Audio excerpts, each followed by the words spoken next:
हाँ, good morning students. मैं doctor Manju Kanchal आप सभी की MA final paper second B यानी second paper institution of medieval India 1200 से लेकर 1750 ईस्वी तक की संस्थाओं के बारे में, मध्यकालीन संस्थाओं के बारे में हम इस पेपर में अध्ययन करेंगे। मध्यकालीन भारतीय संस्थाओं का सिलेबस यानी पाठ्यक्रम जो हम पढ़ेंगे उसमें सबसे फर्स्ट यूनिट में पहला जो आपका टॉपिक रहेगा वह है दिल्ली सल्तनत की प्रकृति एवं विशेषताएं।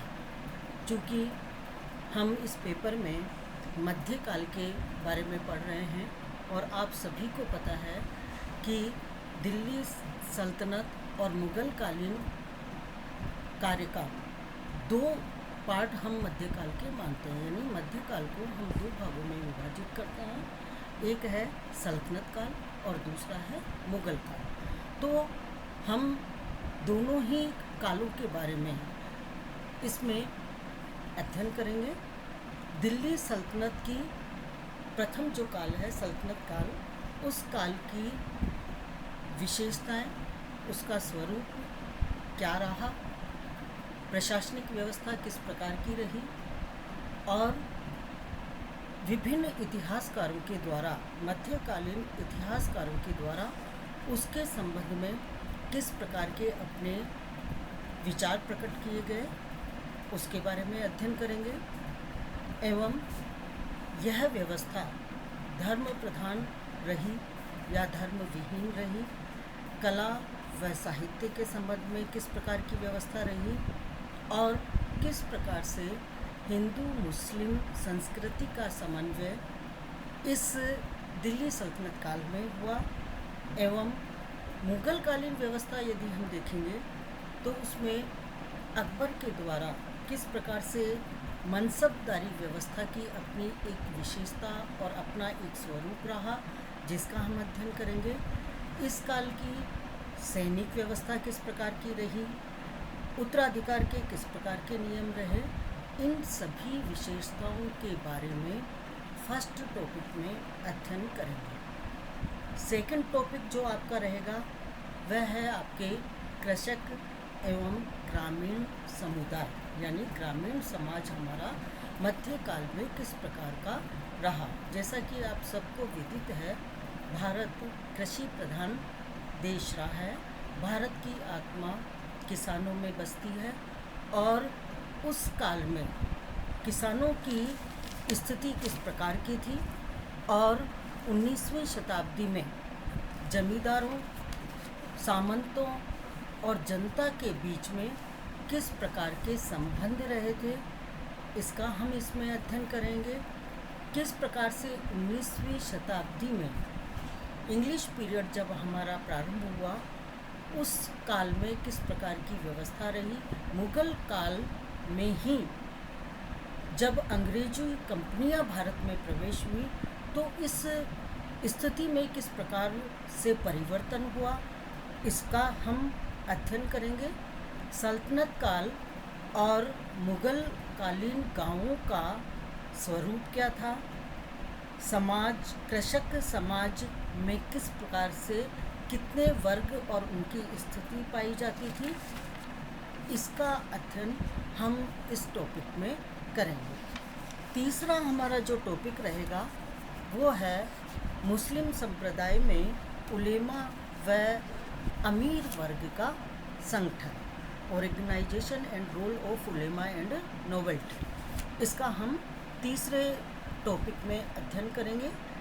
सल्तनत काल में 5 वंश पाए जाते हैं, जिसमें हम गुलाम, खिलजी, तुगलक, सैयद, लोदी वंश का प्रमुख रूप से विवरण प्रदान करते हैं। तो प्रारंभिक काल में तुर्की साम्राज्य के समय किस प्रकार से अमीर वर्ग का उदय हुआ, वह जातीय आधार पर था, किस प्रकार से अमीर वर्ग को उच्च पद प्रदान किए जाते थे और उन अमीर वर्ग की या उच्च वर्गीय व्यक्तियों की या अधिकारियों की स्थिति किस प्रकार की थी। इतिहासकारों ने उनके बारे में क्या कहा है। धार्मिक समुदाय उलेमा वर्ग को किस प्रकार के अधिकार प्राप्त थे, उनके कर्तव्य क्या थे और अमीर वर्ग के अधिकार क्या थे, उनका संगठन किस प्रकार बनता था, और इन सब के बारे में इसमें हम जानकारी प्राप्त करेंगे। और ये जानकारी हम सल्तनत काल के 5 वंशों के आधार पर करेंगे।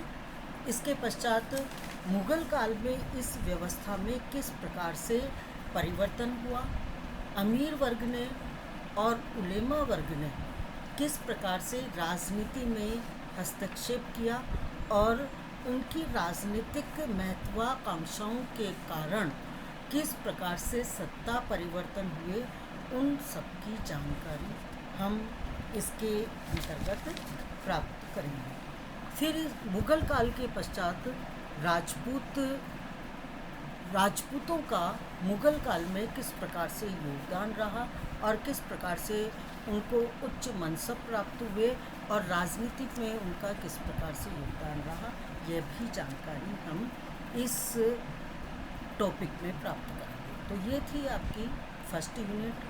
सेकंड यूनिट जो हमारी है उसमें पहला टॉपिक या पूरी यूनिट में हम व्यापार और वाणिज्य के संबंध में अध्ययन करेंगे। व्यापार और वाणिज्य में सल्तनत काल और मुग़ल काल में आंतरिक व्यापार और बाह्य व्यापार या सामुद्रिक व्यापार किस प्रकार से होता था, उसका इसमें अध्ययन करेंगे।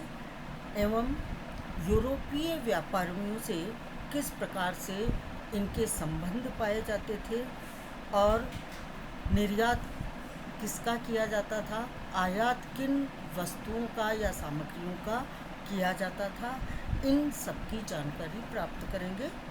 इसके अतिरिक्त कृषि, हस्त उद्योग, दस्तकारी उद्योग, वस्तु उत्पादन उद्योग, चीनी उद्योग एवं नमक और तंबाकू उद्योग, शोरा उद्योग, ये विभिन्न प्रकार के उद्योग जो भारत में संचालित थे, उन सब का अध्ययन भी इसके अंतर्गत किया जाएगा।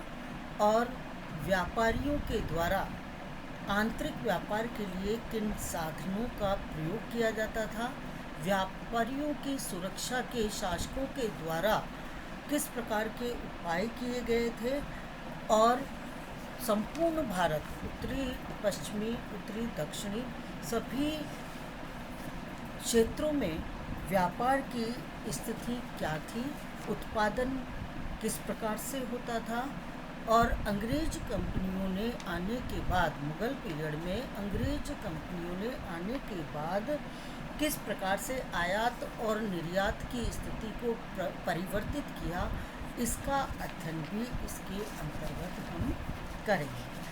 तीसरी यूनिट जो आपकी है उसमें किसी भी व्यापार को करने के लिए या आर्थिक व्यवस्था को संपादित करने के लिए किस प्रकार की मौद्रिक व्यवस्था की गई थी, यानी मुद्रा की स्थिति किस प्रकार की थी और व्यापारियों को भारतीय बैंक से किस प्रकार की सहायता प्रदान की जाती थी और मुद्रा बनाने हेतु, मुद्रा टंकण हेतु किस प्रकार की व्यवस्था सल्तनत काल और मुग़ल काल में पाई जाती थी, इन सब का अध्ययन तीसरी यूनिट में किया जाएगा।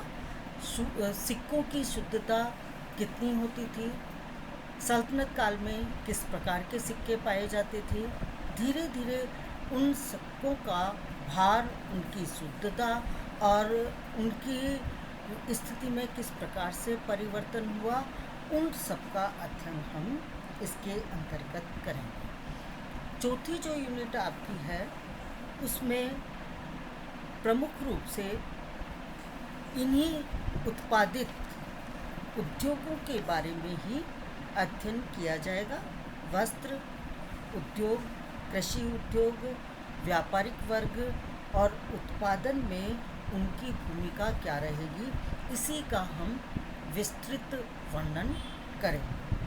अंतिम जो आपकी यूनिट रहेगी, 5वीं यूनिट, उस यूनिट के अंतर्गत प्रशासनिक व्यवस्था के बारे में हम अध्ययन करेंगे। यानी सल्तनत काल और मुगल काल में प्रशासनिक व्यवस्था किस प्रकार से थी और उसमें प्रशासन को किस प्रकार से केंद्रीय और प्रांतीय भागों में विभाजित किया गया था और उसमें किस प्रकार से विभिन्न विभाग नियुक्त किए गए थे, विभिन्न पदाधिकारी नियुक्त किए गए थे।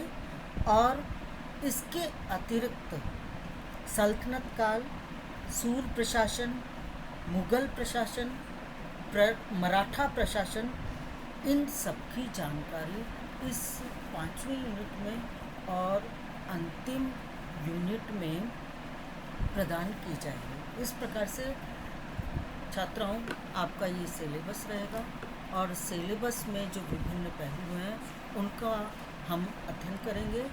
ये जो सिलेबस मैंने वीडियो के माध्यम से आपको समझाने का प्रयास किया है, उसका लिखित रूप आपके एमए फाइनल ग्रुप में डाल दिया गया है।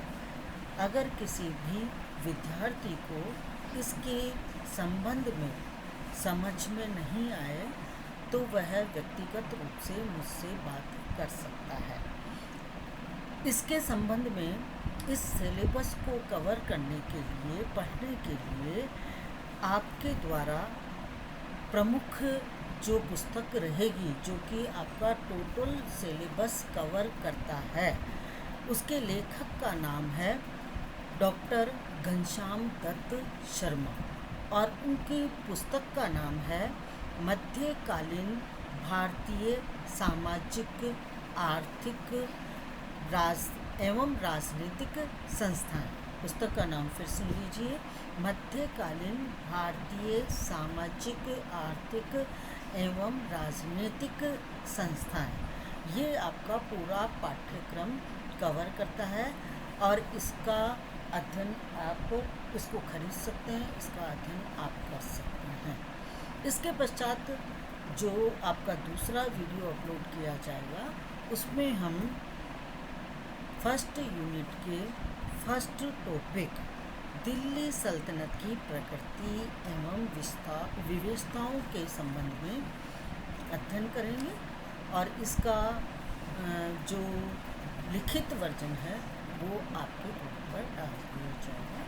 धन्यवाद।